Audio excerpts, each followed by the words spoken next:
RGV తోపు దమ్ముంటే ఆపన్నాడు, దమ్ముంది కూడా ఆపినారు వాళ్ళు, వీళ్ళకి దమ్ముంది కూడా చేసుకోమన్నారు. రిలీజ్ చేసుకోండి, మగవాళ్ళు అయితే రిలీజ్ చేసుకోండి, చేత కాక రిలీజ్ చేసుకోలేకపోయినారు. హైకోర్టు అని ఉండేది, చంద్రబాబు పరిపాలన లేదు ఇప్పుడు, ఎందుకంటే ఎలక్షన్స్ టైంలో కాబట్టి. గవర్నర్ దృష్టిలో నడుస్తాయి ఎన్నికలు, అది తెలుసుకోండి. రూల్స్గా ఉంటాయి ఎవరికైనా. ఇప్పుడు టీడీపీకి వైసీపీ కాబట్టి సినిమా వచ్చినప్పుడు ఆపాల్సిన పరిస్థితి, ఈయన కాబట్టి వచ్చినా ఆపాల్సిన పరిస్థితి కాబట్టి రూల్స్ ప్రకారంగా జరిగింది. ఇక్కడ సెంట్రల్లో జరుగుతున్న ఎలక్షన్స్, ఇక్కడ అసెంబ్లీకి జరగట్లా, గుర్తుపెట్టుకోండి. కేసీఆర్ గారు అసెంబ్లీ కాదు, ఇది సెంట్రల్ జరుగుతున్నాయి. ఇది అసెంబ్లీకి సంబంధించిన సినిమా, ఒక లోకల్ పార్టీకి సంబంధించిన సినిమా కాబట్టి ఆపినారు అక్కడ. అది తెలియకుండా మూర్ఖుల మాదిరి ఆర్జీ తోపు దమ్ముంటే ఆపంట, దమ్ముంది ఆపినారు. ఇప్పుడు ఏది పంచాయతీ? జై బాలయ్య అంతే, ఇంకేంది లేదు. చంద్రబాబు విమానం ఇంటికి కూడా బిక్కోలేడు ఎవడు కూడా, ఇదైతే వాస్తవము. ఒకటండి, లక్ష్మీభారతి రాసుకున్న బుక్ వైసీపీ అభ్యర్థి, రాకేష్ రెడ్డి ప్రొడ్యూసర్, వైసీపీ రాకేష్ రెడ్డి గారు తీసిన ప్రొడ్యూసర్గా, ఆర్జీవీ బాలకృష్ణ కోపంతో తీసిన సినిమా ఎట్లుంటది? మొన్న అన్నారు బాలకృష్ణ పాజిటివ్గా తీసుకుంటారని, వీళ్ళు ఏం చేసినారు ఇప్పుడు? సెల్ఫ్ గోల్స్, హత్య రాజకీయాలు సెల్ఫ్ గోల్స్, ఈ సినిమా సెల్ఫ్ గోల్స్, మొన్న సెల్ఫ్ గోల్స్, ఇవన్నీ సెల్ఫ్ గోల్స్. దేవి బాబు గారని కేసీఆర్ హైకోర్టులో ఏమైంది? సినిమా రిలీజ్ అయింది కదా ఎట్టకాలకి. ఆర్జీవీ తోపు, ఆర్జీవీని ఎవరు ఆపలేరు, ఆర్జీవీ తోపు దమ్ముంటే ఆపంతే. కంపల్సరీ ఆంధ్రలో ఇప్పుడు రిలీజ్ చేస్తారు, 80% రిలీజ్ అవుతుంది మూవీ. కొంచెం లేట్ అవ్వచ్చేమో కానీ కంపల్సరీ రిలీజ్ చేస్తారు, అది కంపల్సరీ. ఇది కనుక రిలీజ్ అయితే ఎలక్షన్ చాలా ప్రభావం చూపిస్తుంది. సో కంపల్సరీ చంద్రబాబు మ్యాక్సిమం ఒక 30% ఎలక్షన్స్ మీద ప్రభావం చూపిస్తుంది అన్నమాట. అదే అంటున్నానమ్మా, 2009లో ఇదే జరిగింది, ఎందుకు ఆఫ్ చేశారు అంటున్నాను నేను. అప్పుడున్న రూల్ ని ఇప్పుడు ఎందుకు మార్చారు? ఇప్పుడు ఇంకా క్యాంపెయిన్ చేసుకోవచ్చు కదా. అప్పుడు మొత్తం టీవీలో బ్యాన్ చేశారు, ఇక్కడ బ్యాన్ చేశారు. తెలంగాణ స్టేట్ ఇచ్చినప్పుడు మొత్తం ఏకంగా ఎట్లా ఇచ్చారో కూడా టీవీ ఆపేస్తారు. దాని గురించి అడిగారా? అది కాదమ్మా, దాని గురించి అడిగారా? సినిమా 2009లో వరల్డ్ మొత్తం రాకుండా చేశారు, మరి దానికి మీ సమాధానం ఏం చెప్తారు?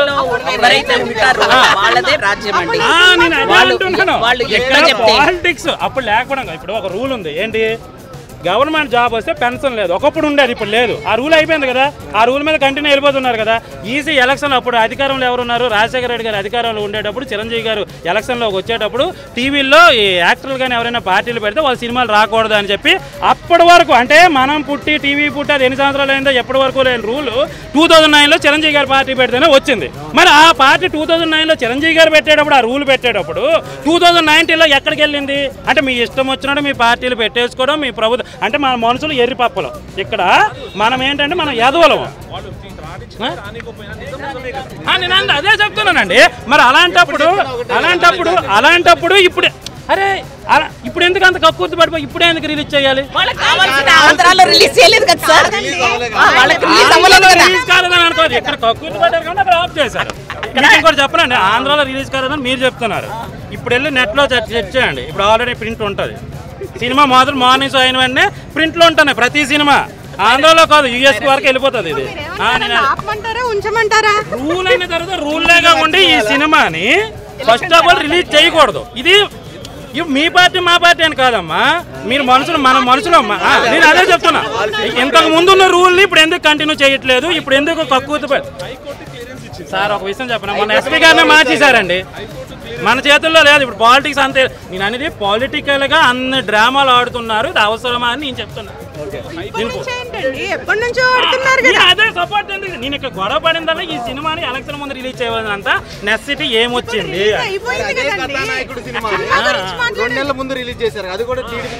మరి దాని తర్వాత దీన్ని రిలీజ్ చేశారు కదా. మరి అది ఎక్కడ నెగిటివ్? మరి ఇది ఫ్యాక్స్ అని ఎవరు చెప్తారా? లక్ష్మీ సెంటర్ గారు, లక్ష్మీ పార్వతి వెర్షన్ లో ఇది ఫ్యాక్స్. మిగతా వాళ్ళదా? ఇప్పుడు బాలకృష్ణ గారి దగ్గరికి వెళ్ళి రామ్ గోపాల్ వర్మ కూర్చొని బాబు ఏం జరిగింది అంటే ఆయన వెర్షన్ లో చెప్తాడు. ఇప్పుడు అది చేస్తాడు ఆ సినిమాని. నారా చంద్రబాబు నాయుడు దగ్గరికి వెళ్తే భయ్యా ఇలా జరిగింది భయ్యా అని ఆయన చెప్తాడు, ఆయన చేస్తాడా? మహానాయకుడు చూడలేక చచ్చాము. చూడలేక ఎక్కడి వరకు తీశారు? వాళ్ళకి అనుగుణంగా తీశారు. ఎక్కడి వరకు తీశారు? చంద్రబాబు నాయుడు వెన్నుపోటు పొడవనంత వరకు తీశారు. వెన్నుపోటు ఏంటంట? వెన్నుపోటు అంటే అవును, మరి అదే మరి ఉన్న ఎమ్మెల్యేలంతా వైస్రాయ్ తీసుకురాలేదా? అంటే ఇప్పుడు మాకంటే చెప్పేది వినండి సార్, మేమంటే పెద్ద ఆల్రెడీ పెద్దగా ఉన్న వాళ్ళం కాబట్టి మేమందరం చూసాము. మనం కొట్టుకోవడం ఇదే మెయిన్, ఇదే హైలైట్. ఇప్పుడు నా మనవరాలు ఉంది, దానికి తెలియదు, అది చూడలేదు కాబట్టి ఇవి చూసి చూపించారు. So she knows the facts, what are the facts అన్నవి మనకు తెలుసు. వెన్నుపోటు వెన్నుపోటు వెన్నుపోటు అన్నారు కదా, వెన్నుపోటు ఎట్టబడిచారన్నది మనకు డీటెయిల్ గా తెలియదు కదా, డీటెయిల్ గా చూపెట్టారు. ఆయన అదే చెప్పాడండి. కథానాయకుడు మహానాయకుడు చూపెట్టింది బిఫోర్ ఎన్టీఆర్ బికమింగ్ సీఎం వరకు. ఆ తర్వాత జరిగిన భాగవతం ఏదైతే ఉందో అది లక్ష్మీ ఎన్టీఆర్ లో నేను చూపెడుతున్నానని రామ్ గోపాల్ వర్మ గారు క్లియర్ గా చెప్పారు. ఆయన గట్స్ కి మెచ్చుకోవాలి, రియల్ ఫ్యాక్ట్స్ కి మెచ్చుకోవాలి. కానీ మీరన్నది నేను ఏకీభవిస్తా. ఇదంతా వేసి మన జనాలను వెరిపప్ప చేస్తున్నారు. అది మీరు అన్నది కరెక్టే. అందుకే మనం ఓట్ వేసేటప్పుడు మన బాబుని ఇంకొక ఆవిడని పెళ్లి చేసుకుని మనం హ్యాపీగా ఫీల్ అవుతామా అంటే ఒకరిద్దరు హ్యాపీగా ఫీల్ అవుతారు. కానీ ఊర్లో ఉన్న అదే అవన్నీ ఎందుకు? మన చెల్లె ఎవరినైనా లవ్ చేసిందండి వెళ్ళిపోయిందండి మనం హ్యాపీగా ఫీల్ అవుతామా?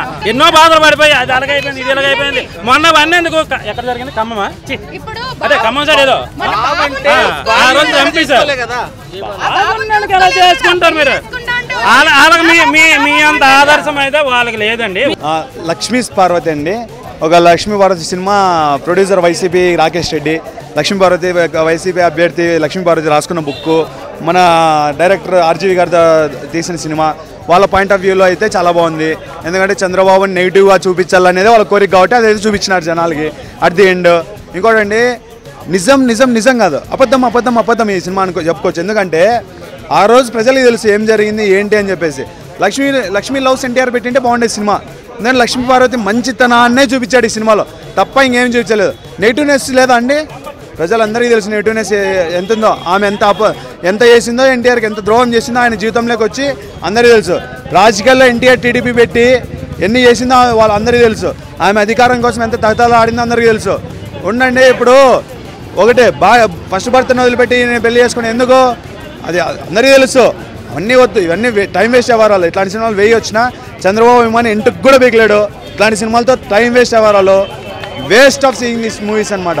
ఎందుకంటే ఇంట్లో వాళ్ళని అడగండి నిజాలంటే ఏంటో చెప్తారు. ఎందుకంటే జరిగిన స్టోరీ కాబట్టి అంతేగాని జరిగిందంతా చూపించి వెన్నుపోటు చూపిస్తే నమ్మే పరిస్థితులు లేరు.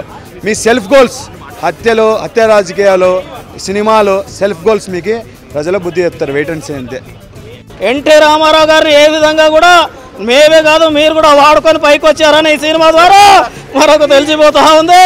కాకపోతే ప్రజలందరూ కూడా ఎవరు మంచి చేశారో ఎవరు మంచి చేయలేదు అదే ఆలోచిస్తూ ఉన్నారు. గత 25 సంవత్సరాలుగా ఓట్లు వేస్తూ ఉన్నారు, చేస్తూ ఉన్నారు, చూస్తూ ఉన్నారు. కాబట్టి ఎవరు కూడా వినే పరిస్థితుల్లో లేరు. మేము చేసేటటువంటి అభివృద్ధులు మాత్రమే ముందుకెళ్తాయని తెలియజేసుకుంటా ఉన్నాను.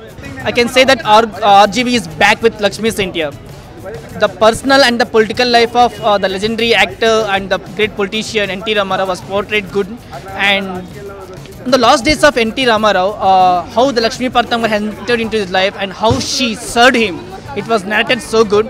And the character who performed the she portrayed the Lakshmi Partamar garu chala baga chesaru, and the songs, music, everything was so nice andi.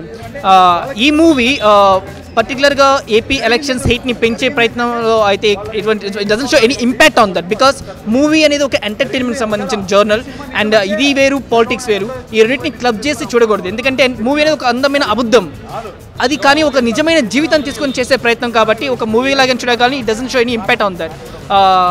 So hopefully it was a good biopic of NT Rama Rao గారు among all the three. Thank you.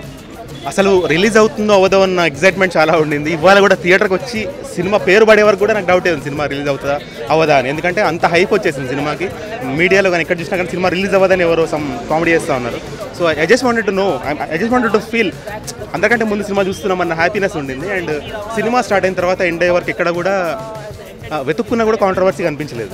ఇందులో ఎలాంటి negative feelings కానీ ఏమి, అంటే ఆయన ఒక negative ఉద్దేశంతో cinema తీయలేదు ఫస్ట్ ఆఫ్ ఆల్. సో దీని ఎవరైనా నెగిటివ్గా చూస్తున్నారంటే వాళ్ళ మైండ్లో నెగిటివిటీ ఉందని నాకు అర్థమవుతుంది. తీసిన వాళ్ళలో మాత్రం ఎలాంటి నెగిటివిటీ లేదు. అప్పుడు జరిగిన సంఘటనల్ని వాస్తవంగా కళ్ళగట్టినట్టు చూపించడానికి ట్రై చేస్తారు ఆర్జీవి గారు. అండ్ అప్పుడున్న పరిస్థితులే విలన్స్ ఈ సినిమాలో, ఒక పర్సన్ విలన్గా చూపించలేదు. అప్పుడున్న సిచ్యువేషన్స్, పరిస్థితులు, ఆ సర్కమ్స్టాన్సెస్ విలన్స్గా చేసి చూపించడం అనేది అసలు ఆ ఇంటెలిజెన్స్కి హ్యాట్స్ ఆఫ్. అండ్ ఈ నందమూరి ఫ్యామిలీ కానీ ఏ ఫ్యామిలీ కూడా ఈ సినిమా నుంచి వాళ్ళు భయపడాల్సిన అవసరం లేదు, బాధపడాల్సిన అవసరం లేదు. వాళ్ళదేం తగ్గించలేదు, వాళ్ళ గౌరవం అట్లనే కాపాడుతూ సినిమా తీయడం అనేది గ్రేట్ అనిపించింది. అండ్ ఆ లెజెండరీ పర్సన్ ఏవైతే ఎన్టీఆర్ గారు ఉన్నారో ఆయన రెస్పెక్ట్ 1% కూడా దింపకుండా ఆ స్థాయి మెయింటైన్ చేస్తూ ఆ పెయిన్ని మనకు పరిచయం చేస్తూ మనం అర్థం చేసుకునేలా చేయడం, ఆడియన్స్ని కనెక్ట్ చేయడం అనేది రియల్లీ హ్యాట్స్ ఆఫ్. ఆర్జీవి నుంచి ఇలాంటి మూవీసే కావాలి మా అందరికీ. సో కొంచెం డల్ అయింది అన్నారు ఫస్ట్ హాఫ్లో, కొంచెం స్టార్టింగ్ డల్లే అంటే బీభత్సమైన ఎక్స్పెక్టేషన్స్తో వస్తే అలా అనిపించవచ్చు. అంటే ఏం ఎక్స్పెక్టేషన్స్ లేవు అసలు ఈ సినిమా ఎలా ఉంటుందో. ఇప్పుడు ఒక స్టోరీ బేస్డ్ మూవీని మనము గ్రాఫిక్స్తో కానీ సెట్స్తో కానీ తీయాల్సిన అవసరం లేదు. ఈ సినిమాని ఎలా తీయాలో అలా తీశారు ఆయన, సింపుల్గా తీశారు. సో ఆ సింప్లిసిటీయే సీరియస్గా అంటే హార్ట్ పెట్టి తీశారు. అందుకే బాగా కనెక్ట్ అవుతుంది అందరితో. అంటే ఒక ఎమోషనల్ సైలెన్స్తో అందరు బయటకు వస్తున్నారు, ఎవరు కూడా జోక్స్ వేసుకుంటూ బయటికి రావట్లేదు థియేటర్లో నుంచి. అదే నిదర్శనం సినిమా ఎలా ఉంది అనే దానికి. మూవీ అంతా బాగానే ఉంది కానీ మరి బాలయ్య అనేటువంటి నేను నా క్యారెక్టర్ని అంతకేం చూపించలేదు, చిన్నగా చూపించారు. సినిమా చాలా బాగుంది. సినిమా పరంగా చూసి ఇది లవ్ స్టోరీ అని చెప్పుకోవచ్చు. ఎన్టీఆర్ లక్ష్మీ పార్వతి లవ్ స్టోరీ అని. చాలా వరకు ఇందులో లక్ష్మీ పార్వతి లవ్ స్టోరీ మాత్రమే ఉంటుంది. అవును, అంటే సినిమా ఆర్జీవి గారు లవ్ స్టోరీ కొంచెం డిఫరెంట్గా తీస్తారు. ఈ సినిమాలో కూడా అట్లానే తీసిండు. అంటే ఒక బయోపిక్ తీసుకొని లవ్ స్టోరీ చూపించిండు. ఎన్టీఆర్ గారు అప్పుడు అతను సీఎం 2 సార్లు అయ్యి తర్వాత నాదెండ్ల భాస్కర్ అయిన తర్వాత మళ్ళీ సీఎం అయ్యి ఆ తర్వాత ఓడిపోయిన తర్వాత లక్ష్మీ పార్వతి ఎంటర్ అయిన దగ్గర నుంచి మళ్ళీ అతను చనిపోయే వరకు ఇందులో చూపించిండు. ఆ చనిపోయే లక్ష్మీ పార్వతి వచ్చినప్పటి నుంచి చనిపోయే వరకు మధ్యలో ఉన్న వాళ్ళిద్దరి మధ్యలో ఉన్న రిలేషన్షిప్, ఆ రిలేషన్షిప్లో మధ్యన వాళ్ళ ఫ్యామిలీ వాళ్ళ మధ్యన గొడవలు కానీ, చంద్రబాబు నాయుడు వాళ్ళ ఫ్యామిలీలో చిచ్చు పెట్టడం కానీ, వాళ్ళ బాలకృష్ణన్ కానీ హరికృష్ణన్ కానీ వాళ్ళ వైపు తిప్పుకోవడం, ఇదంతా క్లియర్ కట్గా చూపించిండు. ఇది ఏపీలో రిలీజ్ చేస్తే మాత్రం కష్టం. ఇంకొకటి ఏంటంటే ఇప్పుడు లక్ష్మీ పార్వతి ఎన్టీఆర్ గారి దగ్గరికి ఎలా వచ్చింది అనేది చూపించలేదా? లక్ష్మీ పార్వతి ఒక తన గురించి ఎన్టీఆర్ గారి గురించి ఒక బయోపిక్ రాయడానికి, అంటే బయోపిక్ అని కాదు స్టోరీ, అతని జీవిత చరిత్రను రాయడానికి వచ్చింది. ఆ రాయడానికి వచ్చే క్రమంలో మన ఎన్టీఆర్ గారు తన మీద మనసు పారేసుకుంటారు. అంటే ఎన్టీఆర్ దగ్గరికి లక్ష్మీ పార్వతిని ఎవరు పంపించారని రాయలేదా? లక్ష్మీ పార్వతిని ఎన్టీఆర్ దగ్గరికి ఎవరు పంపించారనేది చూపించలేదు. అదేం చూపించలేదు. స్టార్టింగే లక్ష్మీ పార్వతి గారు ఎన్టీఆర్ ఇంటికి వస్తుంది, అక్కడ నుంచి చూపించిండు. ఇన్స్పిరేషన్ అయ్యి వచ్చినట్టుంది.